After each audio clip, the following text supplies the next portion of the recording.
Pele Yoetz, chapitre Avat Ish Veisha, l'amour qu'on doit avoir entre l'homme et la femme. Donc c'est des conseils, comme son nom l'indique, Pele Yoetz, le conseilleur prodigieux, le conseilleur extraordinaire, il te donne des conseils de comment doit-on vivre, comment doit-on pratiquer son judaïsme au quotidien. Et là il te dit, en bas de la page, Beyoter, ou Beyoter, il dit, sache que énormément, Igdal achiyuv ala isha leov et baala. Il y a une obligation de la femme d'aimer son mari. Prendre chaque chose,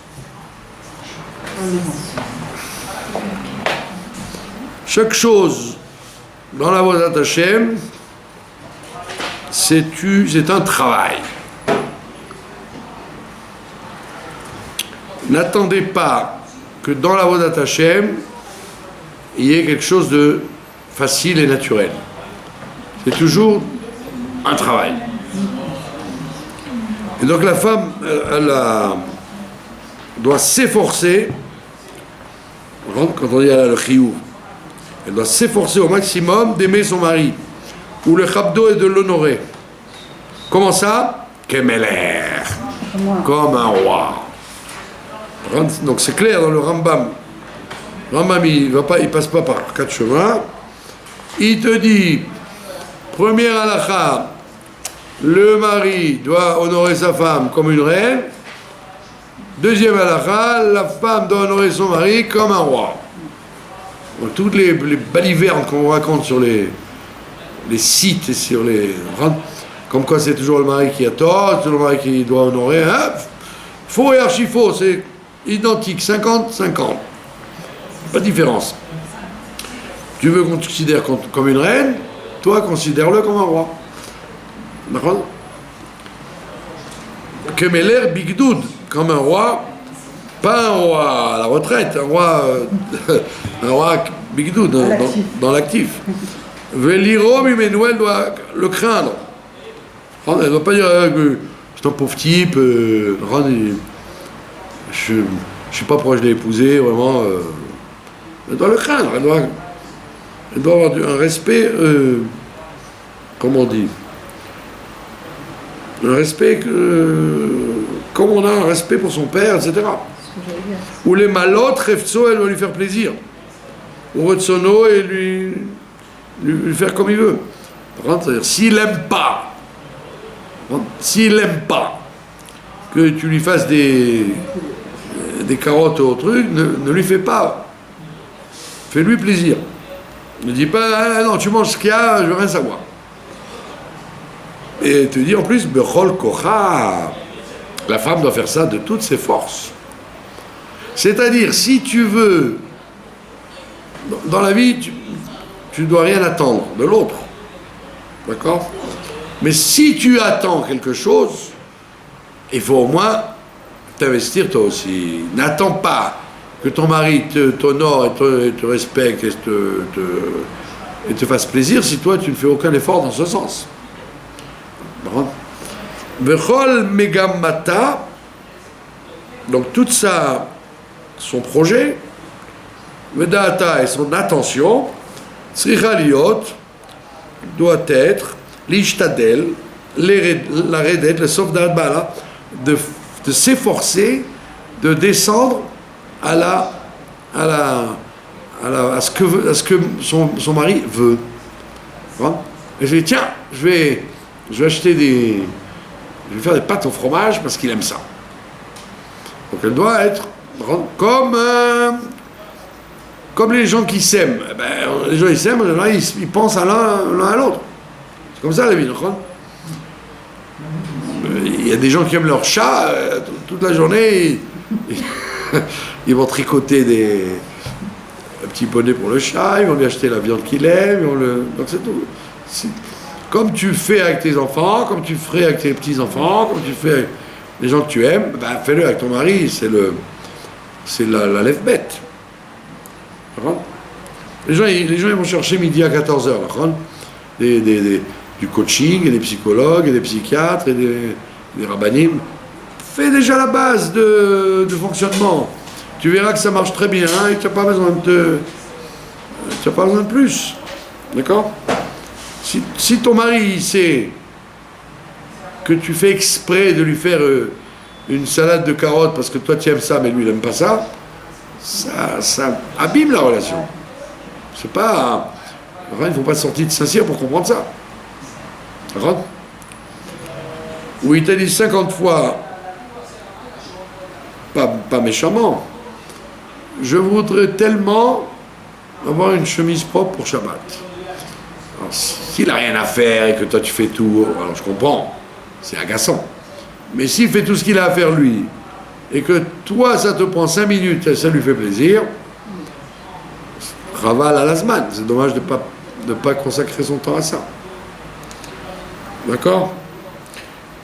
Veladat machevtso, et de se casser la tête, de savoir qu'est-ce qu'il aime. Velasot retsono kirtsono, et faire ce qu'il veut comme il le veut. C'est-à-dire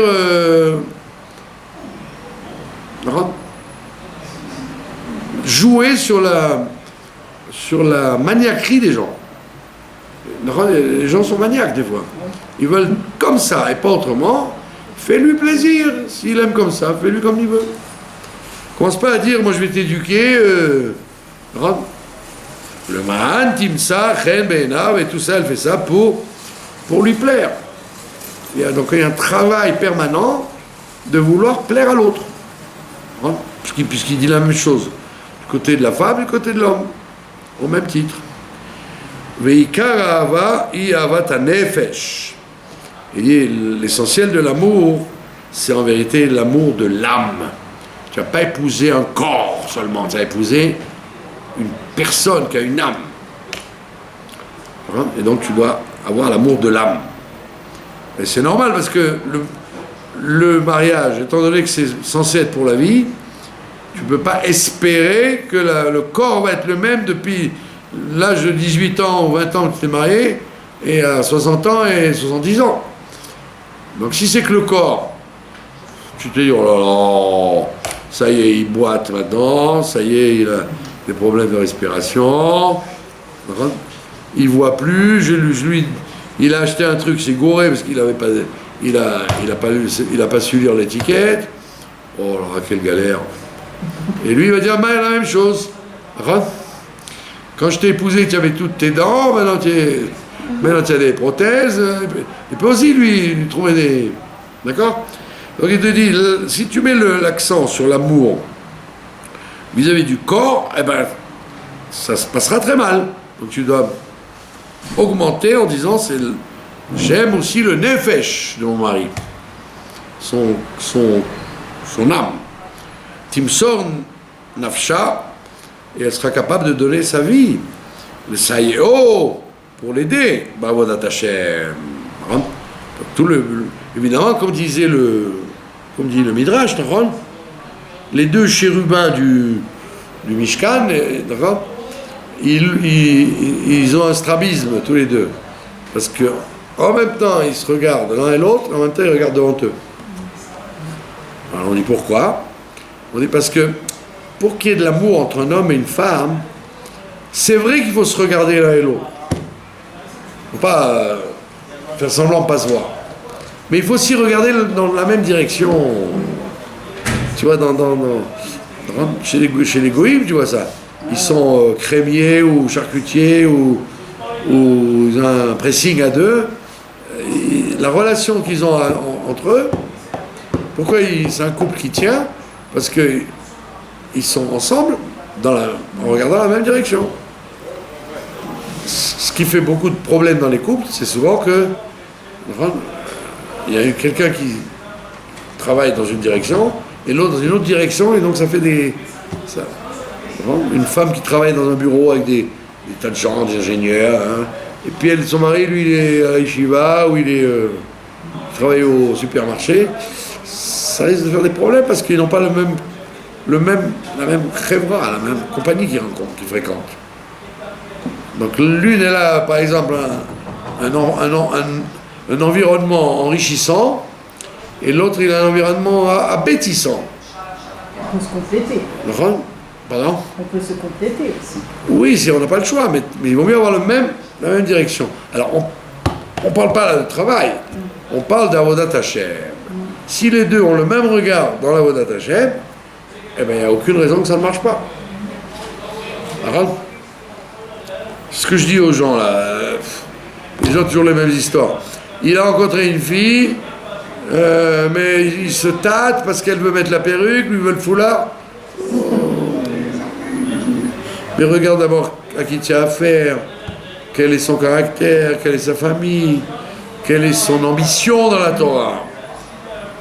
Maintenant, tu discutes sur le chapeau, ou la perruque, ou le truc, c'est secondaire.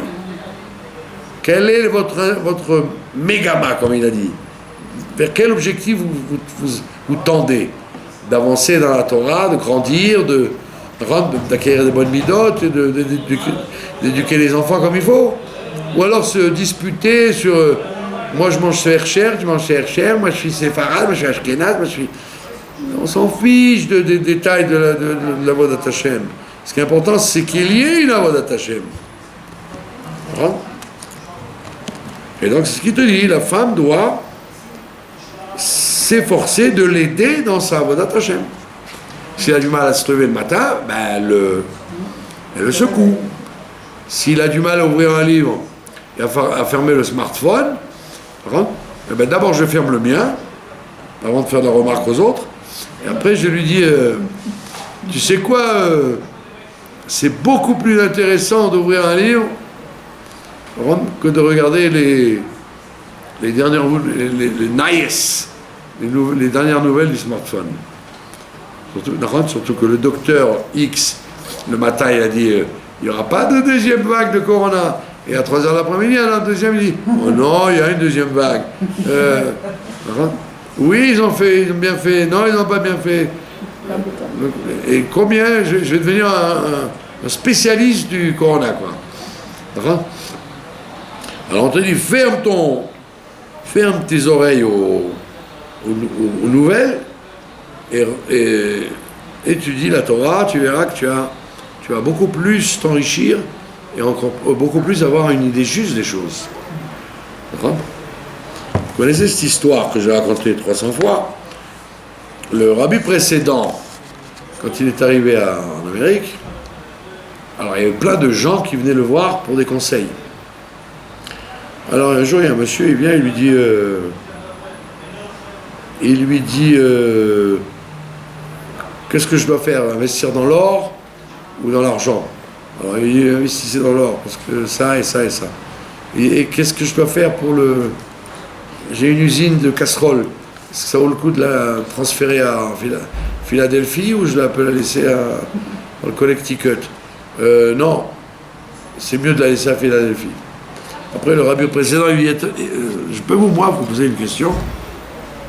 Je voudrais que vous mettiez votre enfant dans une yeshiva où on étudie la Torah. Pas seulement dans un public school, où il y a un peu de Torah de temps en temps, mais un truc où il n'y a que du Kodesh. On va dire, ah non, mais qu'est-ce qu'il va faire par la suite? Et comment vous envisagez son avenir? Alors, le rabbi précédent, il dit, écoutez, je ne comprends pas. Moi, je suis un ish chinour. Je suis un homme d'éducation. Je vous ai répondu à des questions économiques, de finances, de trucs, vous m'avez fait confiance absolument, alors que je suis un rabbin, je ne suis pas un financier. Et quand je vous propose un truc qui est mon domaine à moi, vous ne me croyez plus. Là, vous ne me croyez pas, Piton. Alors, c'est la même chose. Les gens, ils font confiance dans tous les machins. Celui-là, il a dit ça, celle-là, elle a dit ça. Attends, mais ouvre un livre de Torah. La Torah va te donner des idées justes, éternelles sur les choses. Pas des choses momentanées. Des vérités que tu vas pouvoir, des clés que tu vas pouvoir utiliser toute ta vie, toi et tes enfants jusqu'à la fin des temps. Alors, tu ne vas pas comparer les informations que tu peux avoir d'un livre de Torah quelconque vis-à-vis des meilleurs Fox et Gnox, il n'y a aucune comparaison possible. Donc c'est ça qu'on appelle aider dans la Avodat Hashem du mari. C'est que moi je ne suis pas tenu de Torah comme le mari, mais je dois l'encourager à ça. S'il me dit chérie, tu sais quoi, je vais te faire la vaisselle. Je dis c'est quoi, ne me fais pas la vaisselle, va ouvrir un livre. Tu me seras plus utile avec la Torah que tu vas apprendre que m'aider à faire la vaisselle. Ah si, il y a un travail énorme. Alors tu peux lui dire écoute, dépanne-moi un peu, après tu iras. Mais il vaut mieux, si tu veux l'aider dans la Avodat Hashem, l'encourager aux choses que lui est tenu de faire. Et ne te crois pas obligé de dire puisque tu fais rien, bah tiens, aide-moi à faire la vaisselle. Non, puisque tu fais rien, au moins. Ah mais chérie, j'aime pas, tu sais bien que j'aime pas étudier. Ma tchouva, elle était à moitié, quoi. Ou au quart. Je n'aime que. Bon, la prière, d'accord, les télim, d'accord, un peu comme ça, un petit devoir Torah de temps en temps. Mais étudier, c'est pas ma tasse de thé, tu le sais très bien. Et ben tu lui dis, écoute, je sais que c'est pas ta tasse de thé, mais ça va le devenir. Parce que quand à Shavuot on a reçu la Torah, tu y étais aussi. Il n'y a pas que les Avrechim, les Kolelim qui ont reçu la Torah. Même toi, tu as reçu la Torah. Donc c'est ce qu'on appelle aider son mari dans la Avodat Hashem. Et tu peux être sûr que tu ne vas rien perdre. Au contraire, tu vas avoir une ambiance à la maison différente. Une ambiance vue à la Torah dans une maison, ça n'a rien à voir avec une atmosphère où il y a du smartphone à 24 heures par jour. C'est deux mondes à part. D'accord? Qui c'est Chelka, parce que c'est son lot, c'est son sort de s'occuper, d'aider son mari dans la Avodat Hashem. D'accord? Il y a écrit Ezer Kenegdo, depuis Adam Arishon, la femme a été. Il y a eu le principe du mariage pour s'aider l'un et l'autre. D'accord? C'est pas qu'une relation de. On travaille ensemble, on va gagner de l'argent ensemble, on va aller en vacances ensemble. Il n'y a pas que ça dans le couple juif. Il y a une construction spirituelle. D'accord? Ou veut metek sfatea, et avec la douceur de ses lèvres, Tedaber là, elle va lui parler. Elle va lui parler tellement gentiment, que chaque fois qu'elle ouvrira la bouche, c'est un plaisir de l'entendre. Elle est toujours douce quand elle parle. Elle ne commence pas à dire alors tu me les as achetées ces carottes, qu'est-ce que tu as fait depuis ce matin? Toujours avec douceur et aménité. C'est un dur métier, non?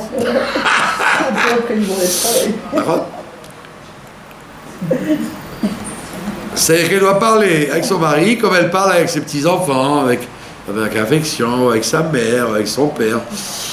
Toujours, comme il dit, metex fatam, la douceur dans les lèvres, dans les propos. Hein? C'est ce que dit la Torah. Elle te dit, l'essentiel dans un couple juif, c'est le kavod, l'honneur. On se fait kavod l'un à l'autre. Alors, je coupe une orange, je dis, tu veux une moitié avec moi? Je fais bouillir de l'eau. Ah, tu veux un café? Je me fais un café. On va pas vivre en sale égoïste, tu comprends? Même si tu sais que c'est pas vrai, même si hypocrite, c'est pas grave, sois hypocrite. Tu sais pertinemment qu'elle ne veut pas de café puisqu'elle vient d'en boire. Mais redis-le, ça lui fera plaisir. Même si pertinemment tu sais qu'elle et elle, qu'elle n'ait pas la bêtise de te dire, mais tu n'as pas vu que je viens d'en boire un? Elle dit non, chérie, merci, je viens d'en prendre un, merci, c'est gentil. Donc il te dit, mais tex fata, parlez avec gentillesse.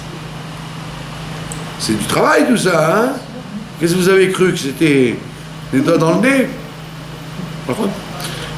Mais ça c'est pour éviter les avocats et les rabbinim, tout ça. Quand tu fais ça depuis le début, tu tu épargnes énormément de problèmes de Shlom Bayit.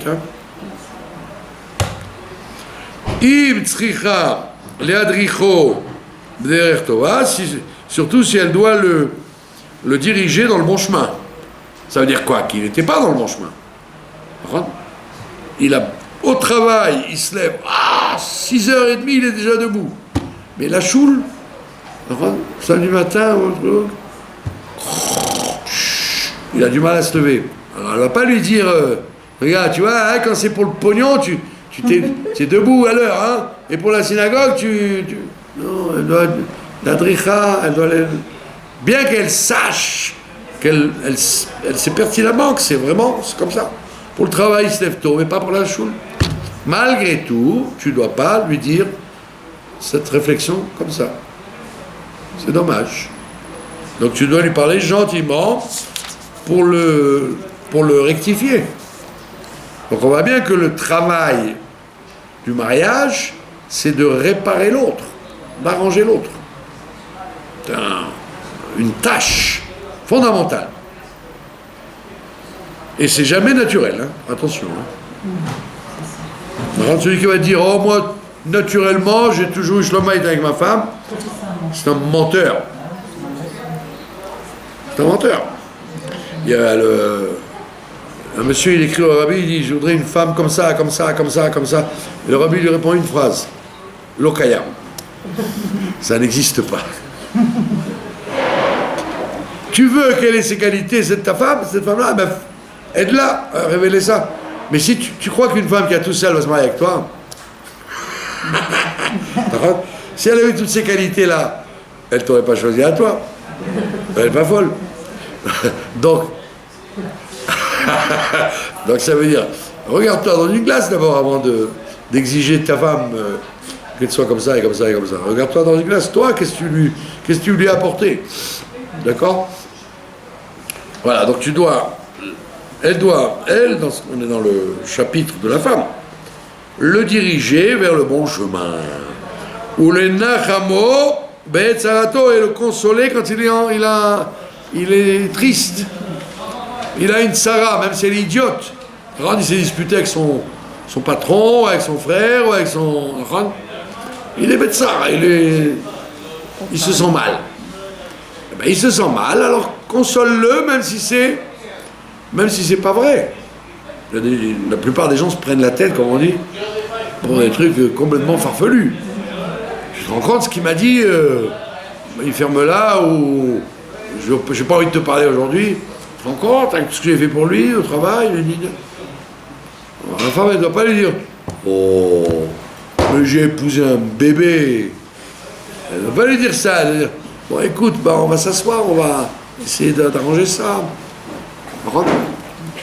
Bien qu'il ait un comportement enfantin, tout le monde n'est pas homme ou adulte dans un domaine. Des fois, on est très enfantin, on reste encore au stade de la réaction primaire.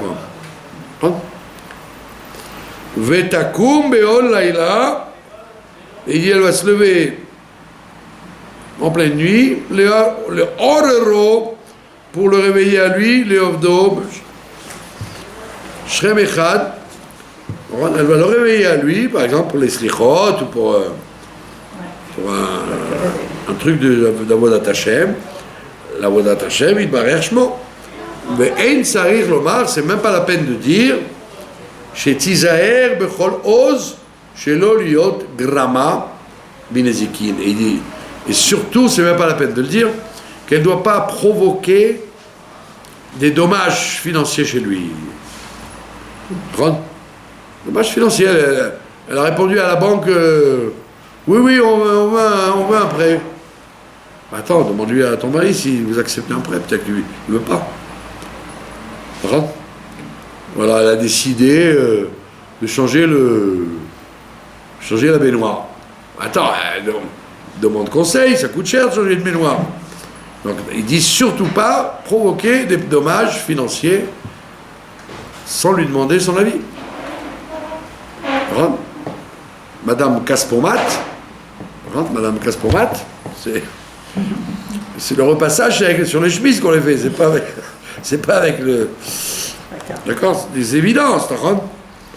Moi je connais des femmes, elles me disent mais mon mari gagne très bien sa vie, j'ai même pas besoin de lui demander quand je vais dépenser. Ben, c'est rare.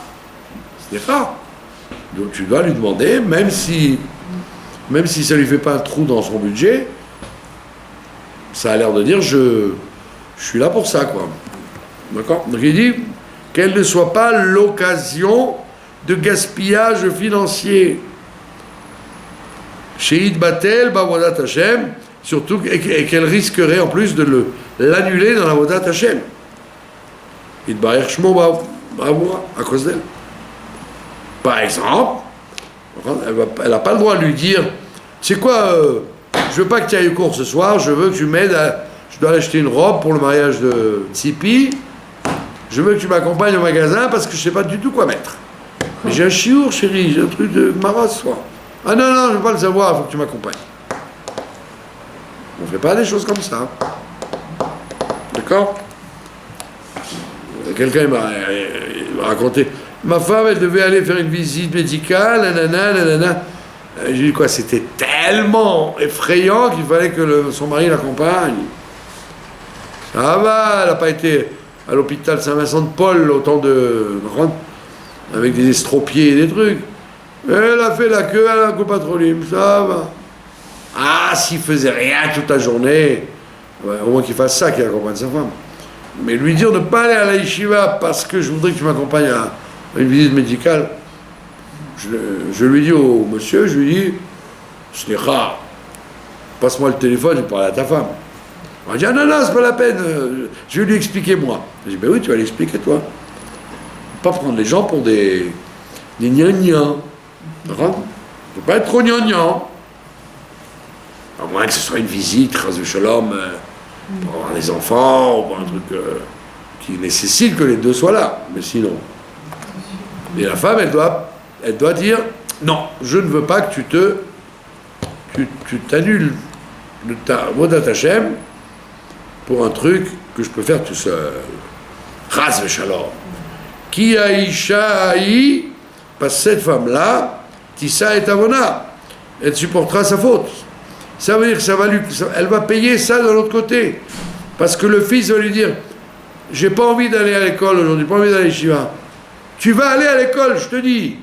Hé, maman, quand papa il a voulu aller au cours hier, tu lui as dit non, je veux que tu m'accompagnes. Donc tu vois bien que j'ai pas tellement macpida des études. Puis Tom, tu me fais à moi le coup, eh ben j'irai pas. C'est ça qu'on appelle Tissa et Avona. C'est pas qu'elle va... Le ciel va lui tomber sur la tête. Elle va le retrouver. Elle va le retrouver, ce problème-là. Dans un autre cadre qu'elle n'aurait pas voulu. D'accord? Donc il faut que la femme soit une aide dans la Vodat Hashem. Madaber. Qu'est-ce que je vais dire? Kilo koladeot shavot. Et c'est vrai que tous les caractères ne sont pas les mêmes.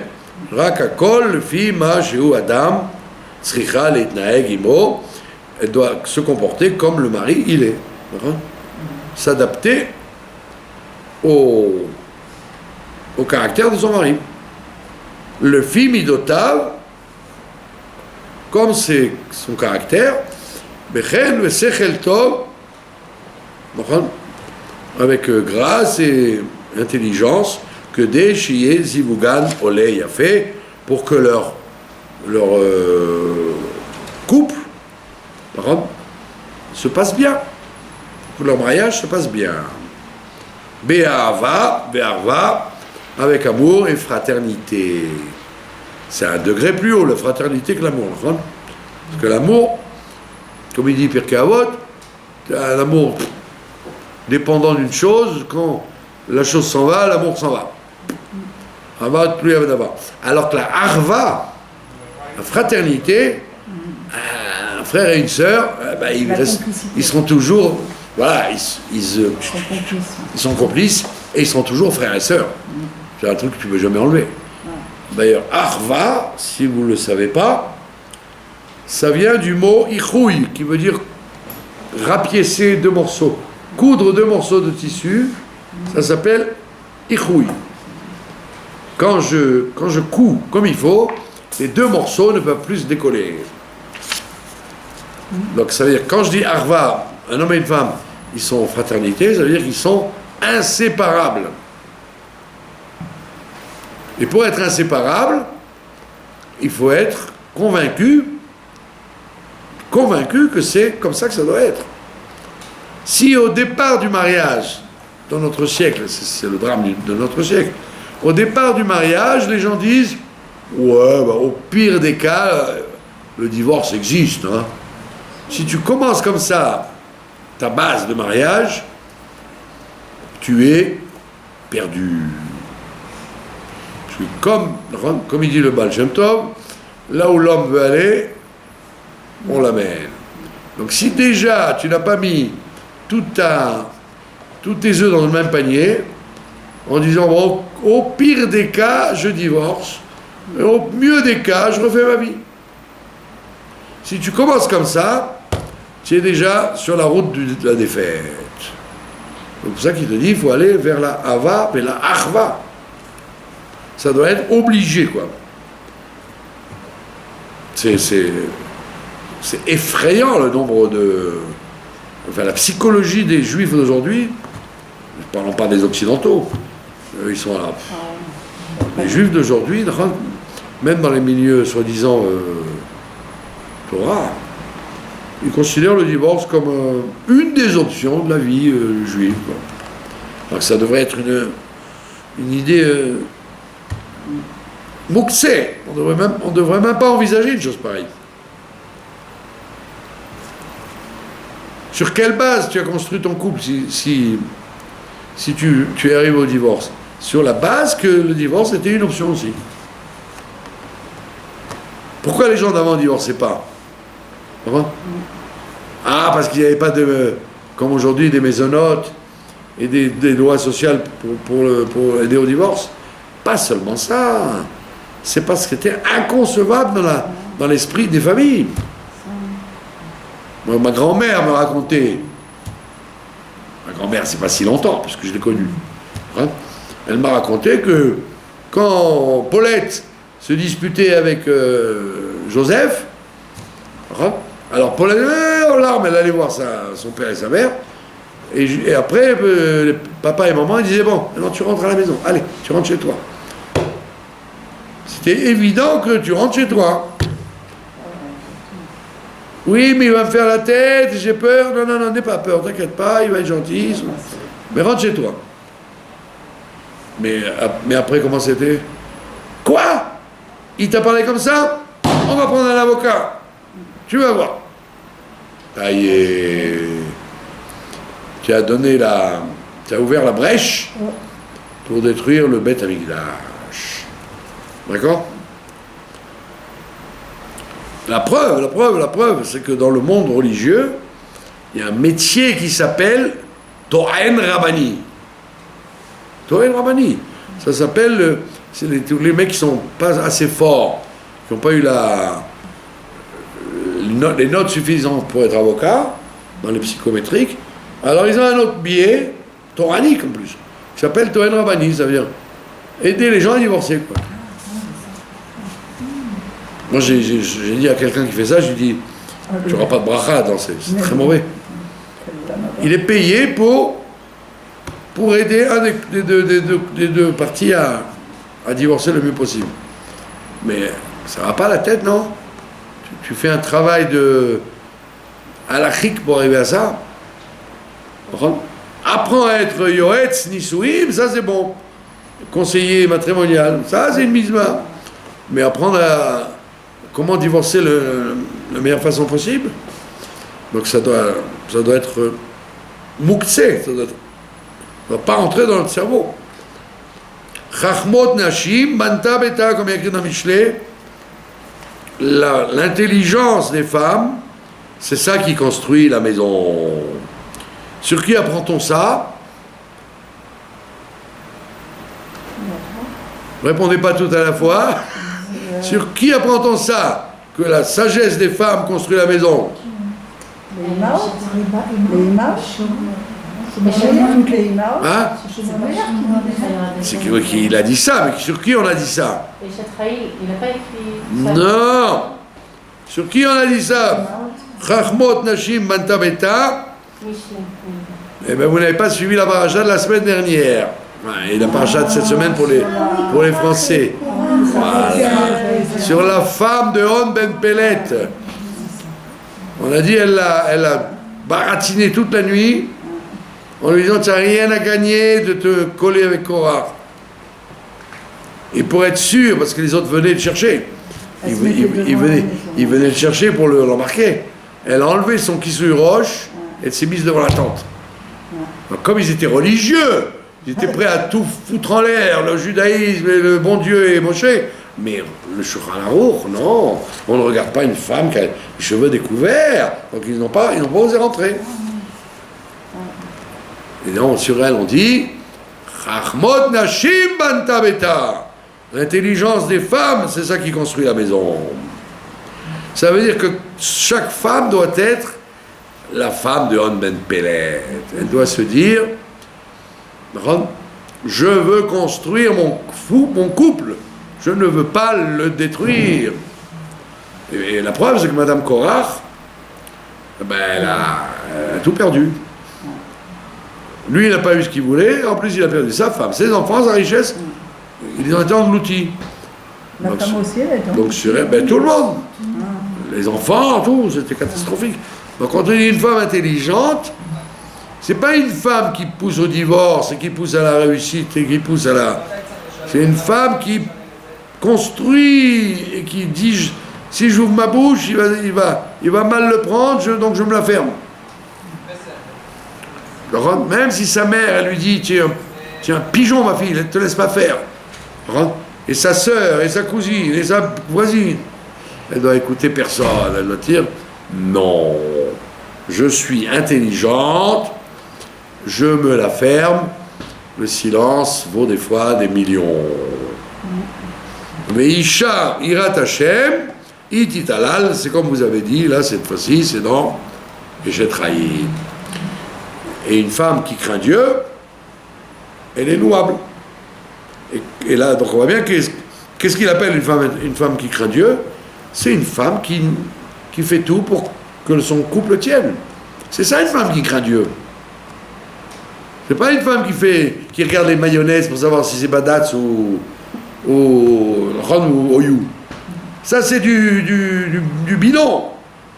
Du bidon dans une période où tout est bien, le robe des chérim sont bien, commence pas à nous gonfler avec tes histoires de cache-croûte et de viande et de trucs. Regarde pas te détruire ton couple, ça c'est plus important.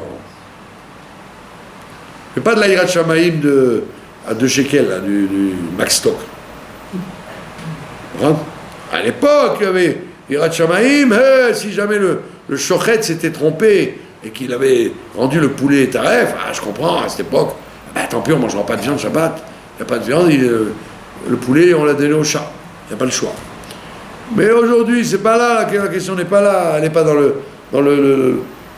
la marque de poulet que tu as acheté, elle est dans la Hirat Shamaïm, de rendre ton mari Hirat Shamaïm, et toi de savoir te taire pour ne pas le tordre quand tu sais que ça va le tordre.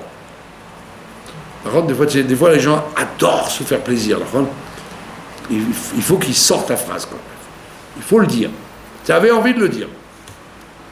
On dit non, on n'a pas envie de le dire. Retiens-toi. Tu auras beaucoup plus à gagner en te retenant qu'en te libérant. Et pareil pour le mari, bien évidemment.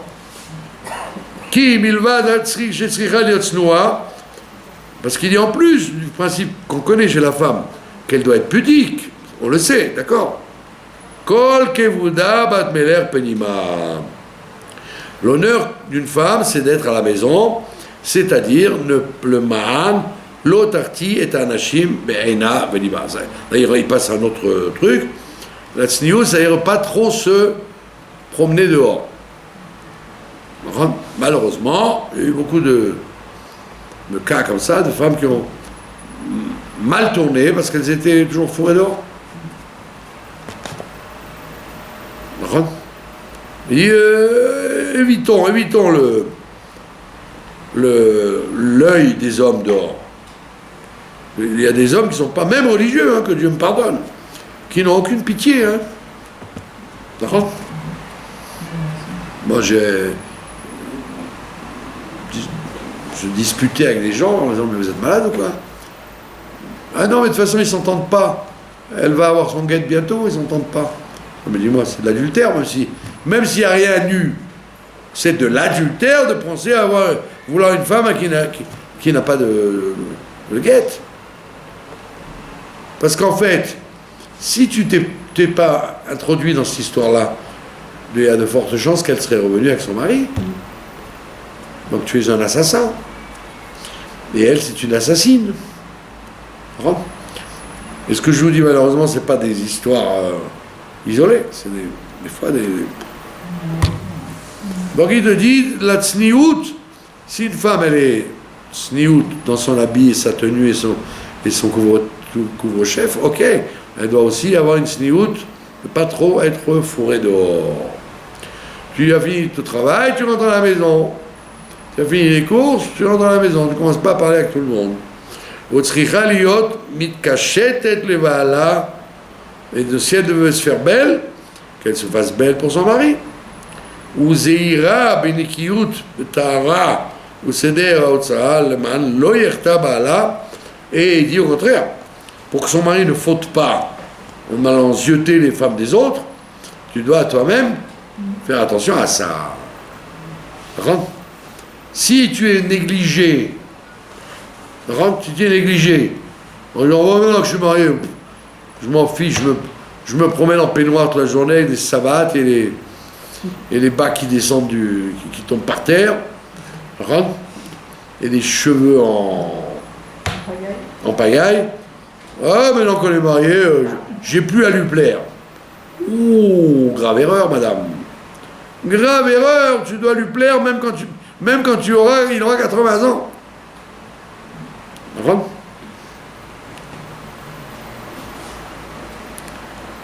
Donc on voit bien qu'il faut toujours tac, tac, tac, tac. Lui, elle, lui. Chacun doit faire attention au cavote de l'autre. Et il n'y a rien de plus méprisant qu'un homme ou une femme dans la maison qui sont dans toute cette histoire de Corona là. Il y avait des tas de gens qui me disaient oh bah, pyjama le matin, pyjama le soir. Et je dis non, mais il faut mettre ton costume et mettre la cravate. Mais j'ai rien à faire, je ne vais pas sortir. Oui, quand tu es tenu de travail à la maison, tu te comportes autrement et ta femme te regarde autrement. Si elle te voit en pyjama, rentre et elle te brosser les dents à 3h de l'après-midi au lieu d'être en piste, ça provoque, ça use le kavod.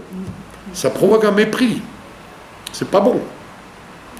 Un homme et une femme, ils doivent, pas parce qu'ils sont mariés, on dit on n'a plus à se plaire, on n'a plus à se faire la cour. Non, c'est faux. Tu dois te présenter toujours de façon agréable. Et c'est pas toujours facile, bien évidemment. Une femme, le Shabbat, elle n'a pas été à la choule, elle est restée à la maison. Alors en pyjama, elle fait les salades, elle fait les lits, le mari rentre, Shabbat Shalom, il la voit encore en chemise de nuit.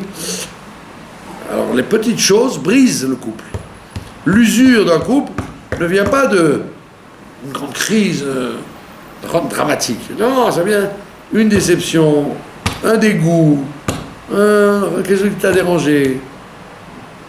Et le mari aussi, tiens, combien tu laisses tes chaussettes par terre? On t'a dit de les ranger.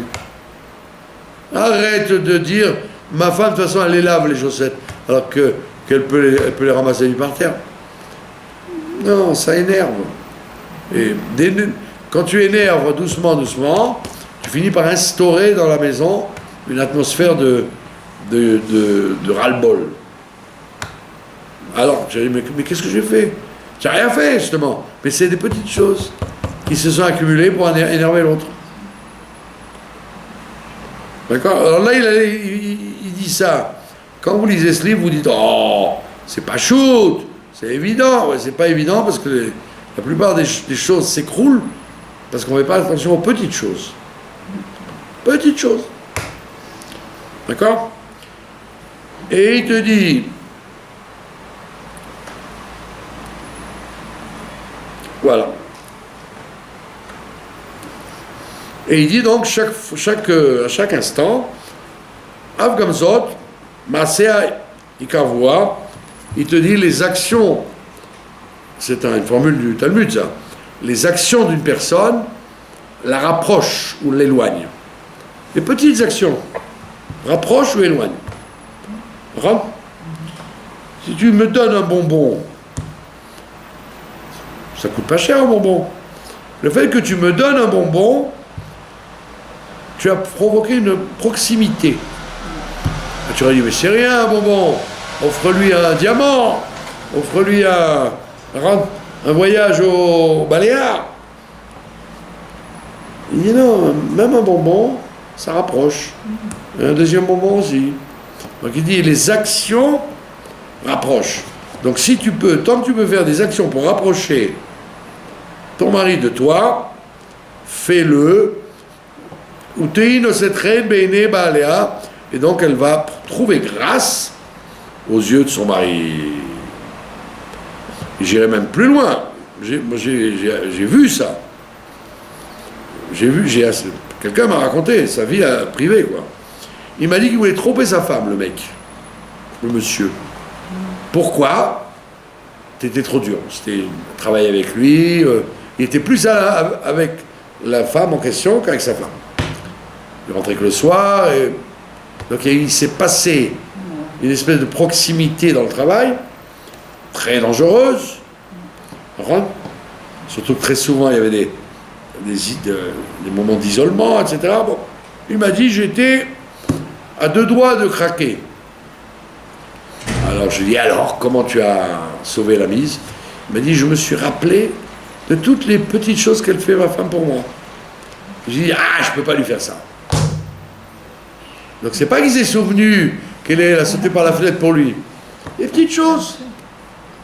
Il a dit, à cause des petites choses, je ne casserai pas toute la baraque. Parce qu'il aurait cassé toute la baraque. Elle n'aurait pas accepté un tel truc. Ça veut dire quoi? Ça veut dire, ne crois pas que quand tu investis quelques miettes chaque jour, homme ou femme, ça n'a aucune répercussion et que le plus gros reste à faire. Non, les petites choses répétées font en vérité font l'honneur et la conscience qu'on n'a pas envie de tout perdre. Alors que si tu détruis heure après heure, jour après jour, par des petites choses, en faisant tout pour énerver sans le vouloir, tu crées une espèce de il faudra que je me venge, il faudra que ça sorte, il faudra que ça éclate. Là, tu vas vers la mauvaise route en t'imaginant que les petites choses n'ont pas d'importance. Vous avez compris? Alors, והנה אישה אשר בחק ירא אלוקים תינתן ומה גם אם תמצא תורה וגדולה ודאי פשיטה שתכבדנו ואוהבנו אהבה עזה. Et maintenant, si jamais le mari en question, il est devenu quelqu'un de grand. Alors, il est devenu quelqu'un de grand, là il dit dans la Torah, mais ça pourrait être dans le boulot, il est devenu directeur ou... Alors il y a plus forte raison que tu dois l'honorer davantage. Et c'est pas chouette à comprendre. Parce que si tu gardes la même relation avec lui quand il n'était rien et quand il devient grand, il va dire donc tout le monde me prend pour un grand et ma femme non. S'il a grandi dans la société ou dans la communauté, eh ben toi aussi tu dois le grandir pour qu'ils disent, pour réajuster. Tu ne peux pas t'amuser à être identique. D'ailleurs, on voit bien les femmes des présidents et des premiers ministres, elles comprennent très bien ça. Tant que le mari était député, alors il était député. Mais le jour où il devient président ou premier ministre, elle-même, elle se dit, attends, mais je ne peux pas me comporter avec lui comme s'il était le caissier de la coupe pétrolière. Vous avez compris? Ça veut dire qu'il y a une relation, tu dois honorer ton mari ou le mari et la femme en fonction de leur élévation dans le monde social aussi. Et pas dire, bon, mon mari, bon, je le vois en pyjama, même quand il est président de la République, je le vois en pyjama. Non, non, non, il est président de la République. Même son pyjama, tu dois dire, il est plus grand, il est plus beau que le pyjama du... Vous avez compris? Donc, il te dit une clé énorme, là. Qu'en fonction des conditions de ton mari, ajuste-toi aussi. Réajuste. Omnam, Beyoter, Tsari Lizaer, les Arez, les Isha, chez Nafal Bechelka, Ish caché, mais il dit il faut quand même honorer encore plus et louer encore plus une femme qui a eu la malchance de tomber sur un mari insupportable. Il te dit quand tout ça, ce qu'on a vu, c'était quand le mari était bien. Donc c'était jouable. Mais là, une femme, elle se rend compte que son mari, il n'est pas du tout comme elle croyait. Il est bourré de défauts et elle ne les a pas vus. Et même le chatran ne les avait pas vus. Parce que s'il les avait vus, c'est malhonnête.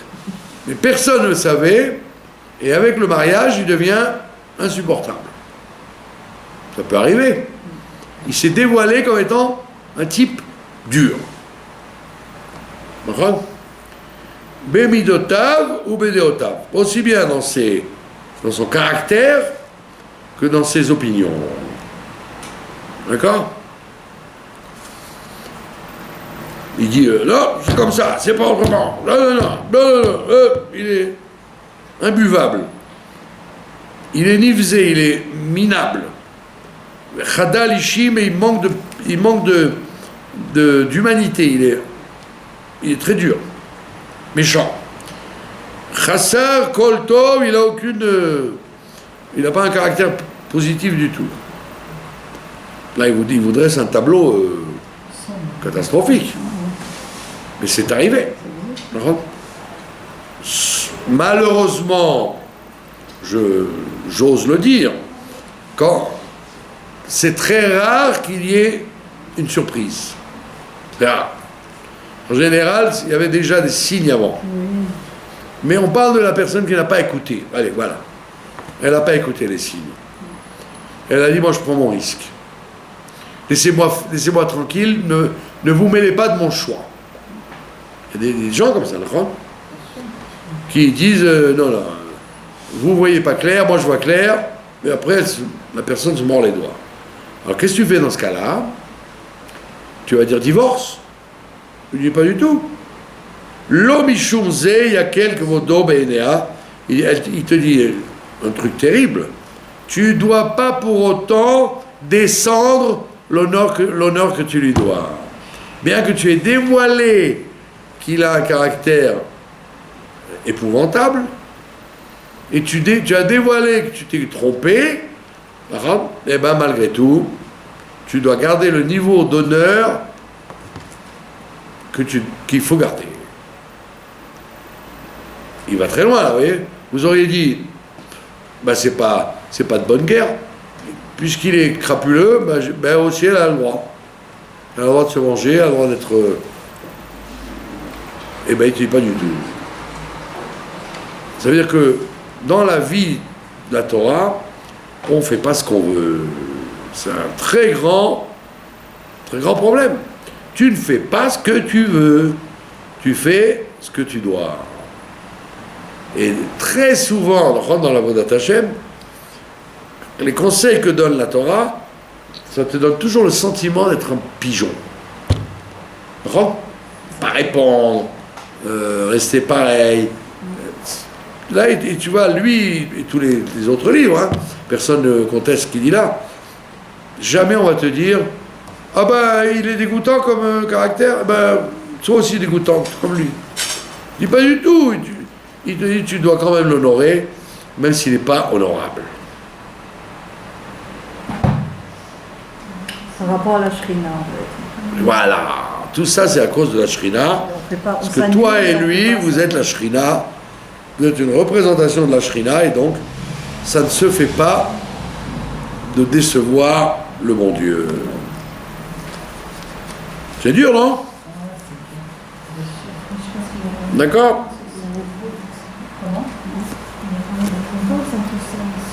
Qui a parlé? Quand vous avez le masque, et qu'en plus vous parlez à voix basse, j'ai du mal à vous suivre. Ouais, qu'est-ce que vous disiez? Je pense que quand on suit, malgré tous ces problèmes, ce comportement-là, il y a une récompense, il y a un Al-Stakha. Ben oui, Oui, si, il va te dire proche de 100% que ça va marcher. En vérité, il est clair. Il va te dire, si ça échoue, c'est parce que les gens n'ont pas fait ce qu'il faut. C'est hyper rare, les histoires de Rabbi Zouché avec sa femme, soi-disant, mégère. C'est très très rare, les maris insupportables et les femmes insupportables. C'est au début, à un certain stade. Mais en vérité, en travaillant bien, tu peux arranger tout. C'est comme une bagnole, tu vois. Tu vas acheter de l'eau au garage, le garagiste, monsieur, qu'est-ce qu'il y a? Oh, on peut rien faire, hein, il faut tout changer, hein, le moteur et tout. Hein. Un honnête, il va te dire, écoutez, monsieur, il suffit de changer un truc, ça vous coûtera 3 shekels.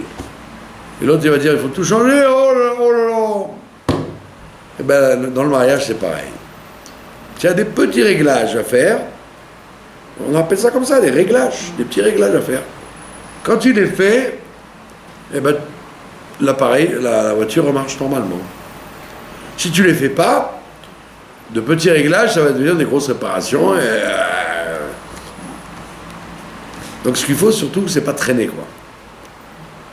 Et pas dire le temps arrange tout. Le temps n'arrange tout que quand on a entamé une procédure de guérison. Et quand tu n'as pas entamé une procédure de guérison, le temps n'arrange rien, au contraire. Le temps aggrave. Alors il dit, voilà, si malheureusement la dame, elle est tombée sur un monsieur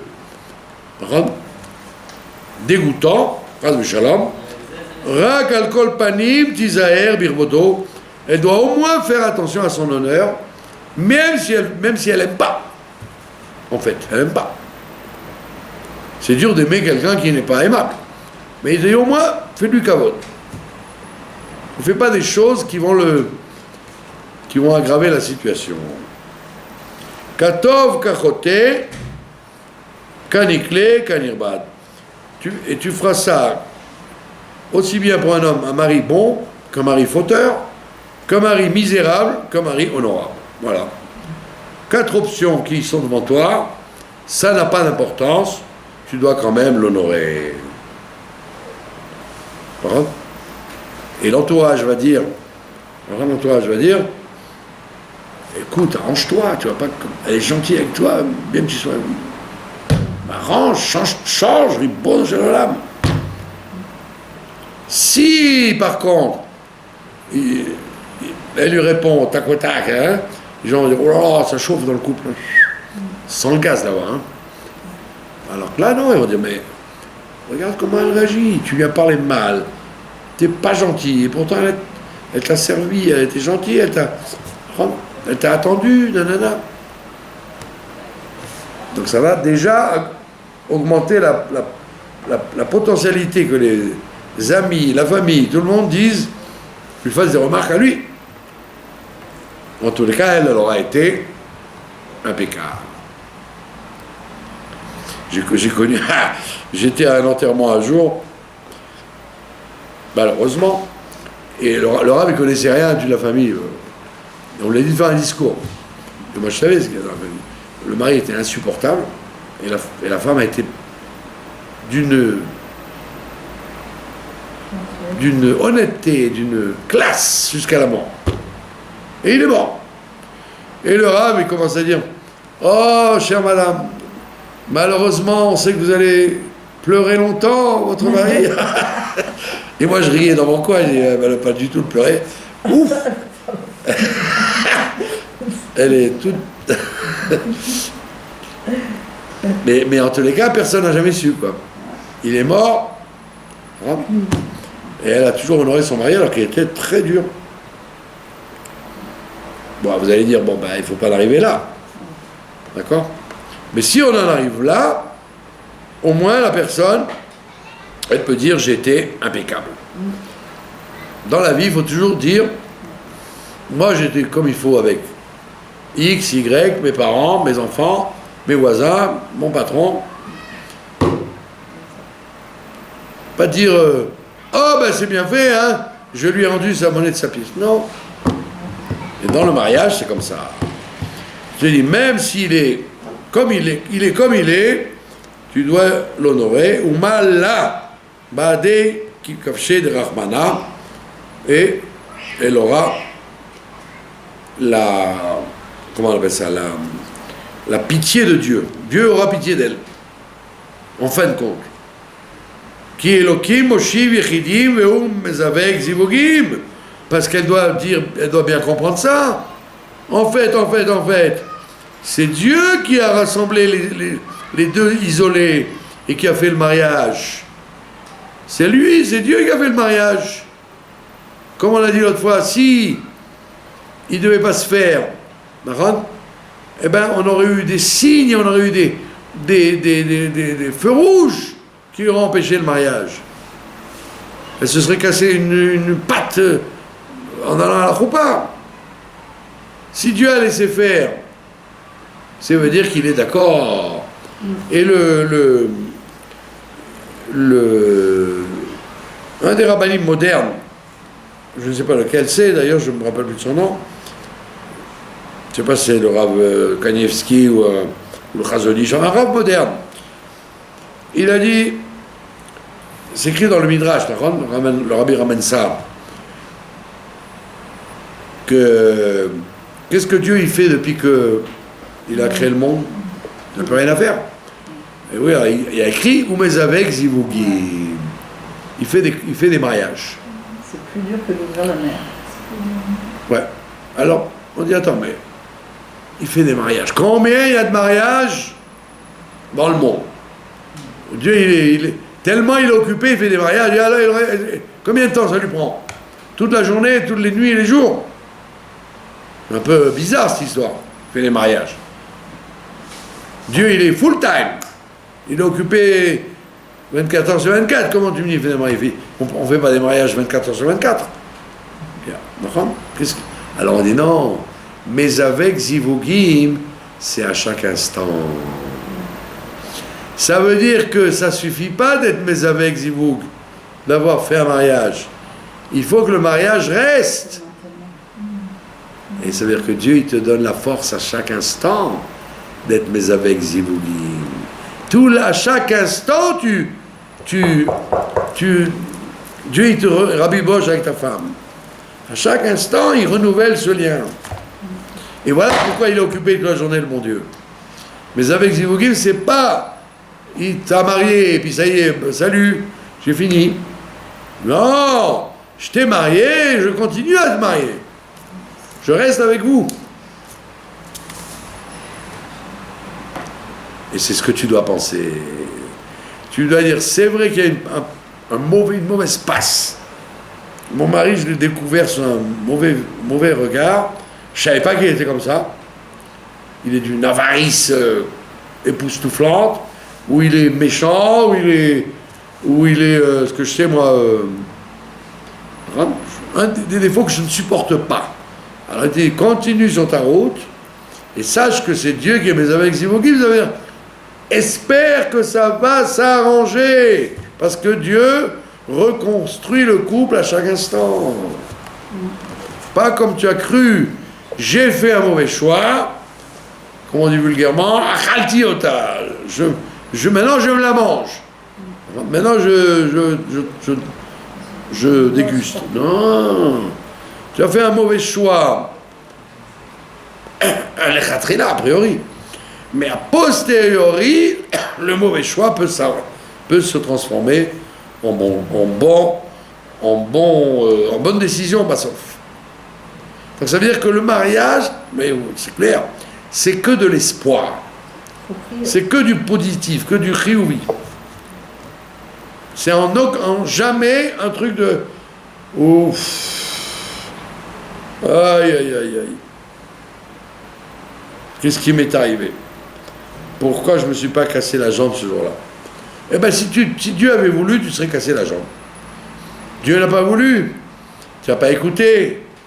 Tout était là pour que ça ne se fasse pas. Tu l'as fait quand même. Qu'à cela ne tienne, tu es quand même. Chacun doit réfléchir qu'effectivement, avec les cartes que j'ai, je peux quand même gagner le jeu. Je vous remercie de votre attention. Merci.